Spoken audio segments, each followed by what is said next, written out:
인적이 드문 새벽, 한 고속도로 휴게소에 낯선 차량 한 대가 들어오면서 얘기는 시작됩니다.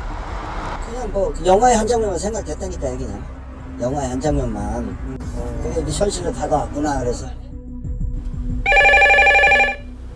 다급한 소리로 여직원이 다급한 소리로다가 지금 뭐 쇠사슬을 묶여가지고 어떤 사람이 들어왔다 이렇게 된 거죠. 그래가지고 이제 사무소에다가 내려간 거죠. 소동이 벌어진 곳은 휴게소 식당. 쇠사슬에 두 손이 묶인 채 한 중년 남자가 서성대고 있었다고 합니다. 리얼하게 뭐 쇠사슬을 묶여서 이런 경우는 처음 당해요. 팔이 두 번 정도 묶인 것 같아요. 이렇게 해서 돼서 자물통이 두 개가 채워졌다. 불안하고 얼굴에 상처도 있고 여기 아프다고 옆구리가 아프다고 하면서 맞은 것 같은 느낌을 가졌어요. 부닥치는 것 같지는 않고. 결박을 당한 상태로 누군가에게 심하게 폭행을 당한 듯 보였습니다. 무슨 일이 있었던 걸까? 납치. 탈출해가지고 화장실 간다고 탈출했다고 해야 되나? 신고를 했죠. 혹시나 하는 마음에 주변을 살피던 목격자는 누군가와 눈이 마주쳤다고 합니다. 그 상황은 CCTV에도 포착이 됐습니다. 주차된 차에서 탈출해 휴게소의 식당으로 도망쳐 들어온 남자를 젊은 남자 한 명이 뒤쫓아왔다는 겁니다.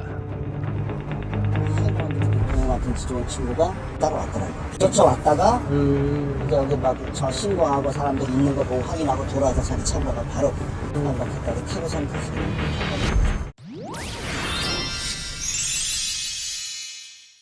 경찰이 도착하기 전에 황급히 자리를 떠났다는 수상한 남자들.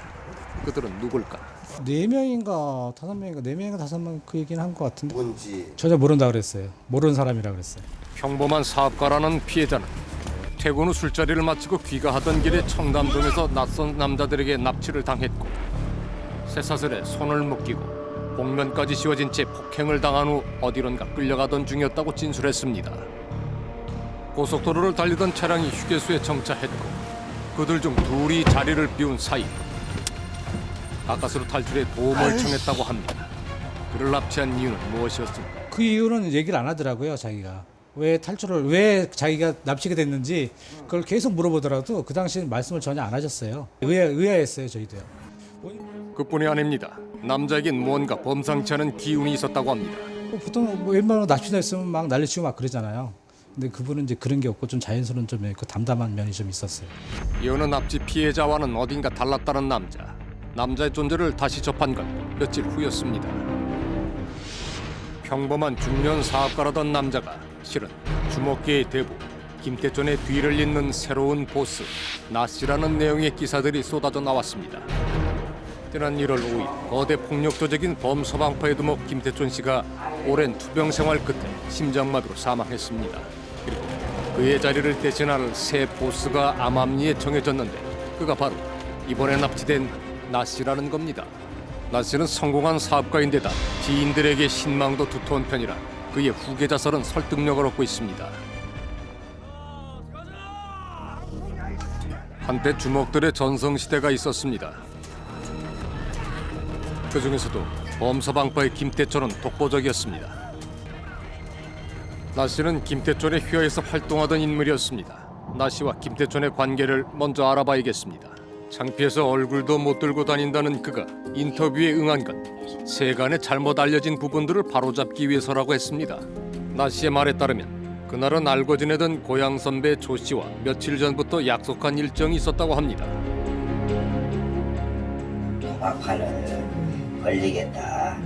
그래서 도박판을 벌리면 한 2억이 필요하다. 가지고 2억을 돈을 줬고 하루 전날 조 씨가 주선한 도박 모임이었습니다. 저녁을 먹은 후 조 씨가 예약해둔 장소로 이동했다고 합니다. 그런데 아들 같은 애들만 있어. 젊은 애들만 내놓으면 또 완전히 등산복에다 운동하실 건지 이거 시가 아닌데 이런 어린이들 데리고 뭐 게임을 일은 없고 느낌이 약간 오더라고. 뭔가 잘못됐다는 걸 알아채는 순간 조 씨가 돌변했다고 합니다. 나 납치당했다. 그래서 뭐요? 그랬더니 너 납치당했어. 들어가자마자 목에다 칼 대고 지갑 뺏고 핸드폰 뺏고 바로 준비를 했더라고. 송출을 끈하고 이 테이프 묶은 데다가 여기다 테이프를 딱 하고 이렇게. 그러니까 이 피가 안 통할 정도야. 테이프가 딱 밀착이 되는. 당황했지만 그는 벗어나기 위해서 필사적으로 대항했다고 합니다. 저항은 실패로 끝났고 곧이어 폭행이 시작됐다고 합니다. 나 씨는 그 상태로 한동안 갇혀 있었다고 합니다.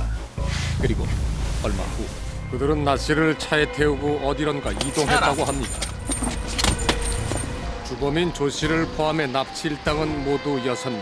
그는 침착하게 탈출 방법을 고민했고 마침 그 기회가 왔습니다. 엄마 차고 나와도 거기서 내가 밖에 나오면은 어떻게 할 방법이 없잖아. 그쵸, 사람들도 다 있는 것이 휴게소라는 게. 2명이 나가서 물을 사러 갔고 2명이 남았는데 젊은 친구가 내 옆에 앉았었는데 내가 문을 내니까 잡길래 내가 치고 나온 거죠. 고향 선배인 조 씨를 제외하고 나머지는 모두 처음 보는 젊은 친구들이었다고 합니다. 문제는 조 씨입니다. 그는 범상치 않은 인물이라고 합니다. 납치극을 주도한 조 씨가 국제 PJ파라는 폭력 조직의 부두목이라는 겁니다. 그런 전과가 많아요. 납치라든가 아니면 그냥 뭐 흉기 같은 거 들고 뭐 도끼로 위협한다거나 뭐 그러는 거. 사실 이 범행은 사전에 치밀하게 준비된 것이었습니다. 도박 자금 2억 원도 사전에 받아둔 데다 경찰 조사 결과 카페 여사장을 통해 지방 모처에 나 씨를 감금할 장소를 미리 마련해 둔 것으로 드러났습니다. 때문에 이것이 김태촌 사후 조직 간의 전쟁이 시작됐음을 알리는 신호탄이라는 설도 있습니다. 하지만 나 씨의 입장은 전혀 달랐습니다. 조직 간의 어떤 완력도 아니고 그 내부에서 뭐 일어나는 완력도 아니고 전혀 그하고는 무관한 일입니다. 더구나 사망한 김태촌의 후계자로 자신이 지목됐다는 것도 전혀 근거 없는 일이라고 했습니다.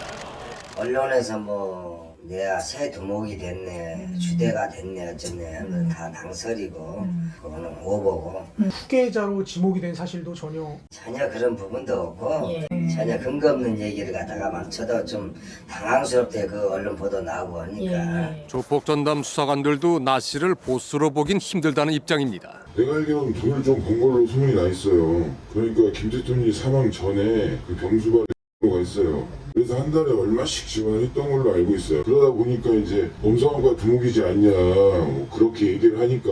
근데 또 사실 거리가 먼 이야기거든요. 우리는 조 씨의 입장을 듣고 싶었습니다. 그런데 갑자기 한 남자가 우리에게 만나자는 연락을 해왔습니다. 근데 조 회장 같은 거는 자기 나름대로 이제 근대사에서 프라이버시가 있지 않습니까? 자존심 프라이드도 있고. 근데 지금까지 그런 길을 걸었던 사람이 돈 2억 때문에 강도 오명을 받아버리니까 그는 먼저 이 사건이 조직 간의 전쟁이 아님을 분명히 했습니다. 절대 그럴 일은 없습니다. 그리고 범수방파는 국제 PJ파한테 개주만 조직이 못 됩니다. 김태충이라는 인물 때문에 범수방파가 유명해진 거지. 지금 범수방파는 세력이 얼마 없습니다. 세력이 없고 뭐 따지자면 뭐 이게 범수방파라면 이게 국제 PJ파입니다. 감히 덤빌 수가 없죠 이제. 거대 조직의 실질적인 보스인 조 씨가 그깟 2억 때문에 납치를 벌일 이유가 없다고 했습니다. 모든 것이 나 씨의 모함이라는 겁니다. 도박 자금으로 나 씨에게 받은 2억 원은 탈취가 아니라 정당한 거래였다고 했습니다. 물론 애초에 도박 모임은 없었다고 합니다. 납치가 목적이었다는 겁니다. 한참 동생뻘인 나 씨가 자신을 기만했다는 게 그 이유였습니다. 범서방파의 일원 하나가 조 씨에게 주식 투자를 권유해서 믿고 20억 원을 맡겼는데 약속한 내용을 지키지 않았다는 겁니다. 수익이 나면 50대 나누기를 하고 그거 보장하기로 했던 건데 애들이 다른 종목으로 수익 난 부분은 개런티 수익 난 건 다 챙겨가고 손실 났을 때 거의 다 모자를 안 해버리는 겁니다. 먹튀를 해버린 거죠. 그러니까 이제 조 회장님 같은 경우는 너무 억울하고 화가 치밀어 오르는 거죠. 무엇보다 자신을 속였다는 게 참기 힘들었다는 겁니다. 그래서 범서방파의 보스인 나 씨를 납치해 피해 사실을 따져 물을 생각이었다고 합니다. 손실 보험 금액을 받아야 돼요. 속아서 손실 보험 네. 나 사람을 잡아놓고 진실 부분에 대해서 얘기를 하고 이건 날 속인 거 아니냐. 그래서 납치를 했던 겁니다. 게다가 그들이 주식 투자를 빙자해 손해를 입힌 게 자신들만이 아니라고 주장했습니다. 확인 결과 그 회사는 현재 경영진들의 횡령 배임 때문에 상장 폐지 위기에 놓여 있었습니다. 투자자들의 생각도 같았습니다. 소문으로만 떠돌던 조직 폭력 세력의 기업체 장악이 지금 눈앞에서 벌어지고 있다는 겁니다. 남자의 손에는 봉투가 들려 있습니다. 중요한 서류라고 합니다. 안 그래도 그 녹취록 중에 일부분, 그러니까 중요한 핵심 부분을 공증받아서 가져왔습니다. 뭐 증거자료가 있어야만이 뭐 방송을 하도 대사할 거 아닙니까? 범서방파가 S사 사태의 배후라는 결정적인 증거라는 겁니다. 그가 전해준 녹취록에는 S사 인수에 관해 조 씨가 누군가와 대화를 나눈 내용이 담겨져 있었습니다. 대화를 했다는 김 씨는 누굴까? 그의 말에 따르면 김 씨는 사망한 김태촌 씨의 양아들로 범서방파의 실질적인 보수라는 겁니다. 김 씨 본인이 직접 조 씨에게 털어놓은 사실이라고 했습니다. 대화의 대부분은 주식 투자에 대한 상담과 조언에 관한 내용들이었습니다. 대화 내용에는 S사의 인수와 경영에 관한 얘기도 일부 포함되어 있습니다. 사실이 나한테 말씀이 설 전에 이렇게 좀 원동거리라도 해준다니 그런 얘기 한 적이 있어. 그래서 제가 대중에 한 90kg 올라가면 이게 더블로 생각하더라고요. 30억 하고도 일부러 여기가 세월 많이 했으니까 해서 그냥 배울 수 있어. 그래가 제가 주인인데 제가 제 돈 마음대로 빼고 싶고 그냥 택배에서 가져가서 빼고 싶어 마음대로 빼는데 우리가 지금 지금 세월을 가는 것 같아요. 대화 내용대로라면은 S사를 인수해 회사 돈을 횡령한 경영진의 배후가 바로 김태촌의 양아들 김 씨라는 얘기가 뜹니다. 여러 가지 주식을 사서 주가 조작을 하고 일부러 주식을 싸게 하락시켜서 주식을 매입해서 그 회사 경영권을 가지고 회사를 자기 원하는 사람들을 자리에 앉혀서 횡령을 하고 이런 시스템으로 돌아가고 있거든요. 조 씨 측은 김태촌의 양아들을 중심으로 범서방파 일당이 기업 사냥을 일삼고 있다고 주장했습니다. 왜 기를 납치하지 않고 납치했을까요? 나이가 겉으로 드러난 범서방파의 보스니까요. 원래 실세는 기이고요. 부려먹기 쉽기 위해서 나이한 사람은 바지로 앉히는 거죠. 우리는 조심스럽게 그에게 수배 중인 조 씨와의 만남을 요청했습니다. 그는 조 씨와 상의를 해본 후에 다시 연락을 주겠다고 했습니다. 우리는 자신이 김태촌의 양아들이라고 말한 녹취록 속 김 씨를 만나보기로 했습니다. 녹취록을 공개한다고 저한테 편지가 왔어요. 먼저 12억을 보내면 녹취록 공개를 안 하고 녹취록 파일을 끝낼 거니까 이걸로 너하고 나하고 인연은 끝내고. 김 씨의 지인이 운영하는 회사에 투자를 했다 큰 돈을 날렸으니 그 책임을 지라고 협박했다는 겁니다. 이게 지금 주가 조작으로 애들이 그러게 했기 때문에 금융감독원에다가 예를 들어서 제보를 해야 된다. 그러게 하면서 공간을 나한테 친 거죠. 압박이 심해지자 그는 손실복구를 위해 조 씨에게 새로운 제안을 했다고 합니다. 그래서 내가 추천을 해줬어요. 그때 당시에 제 아는 지인이 인수하고 있을 때였거든요. 이 주식을 좀 사서 하십시오. 했어요. 그러다 보니까 그냥 이게 여기서부터 계속 네가 네가 갖고 있는 거 아니냐. 그래서 나도 이제 예 그래요. 그러면 내가 했으니까 30억 계약금을 내가 넣습니다. 그랬어요. 말 그대로 허풍을 친 거죠. 투자에 대한 확신을 주느라 자신의 소유라고 거짓말을 했다는 겁니다. 그렇다면 조 씨 측의 주장처럼 그가 김태촌의 양아들이라는 건 사실일까? 김태촌 회장님 이야기 나온 게 국제비자리법 두목이니까 내가 김태촌 회장님 양아들입니다.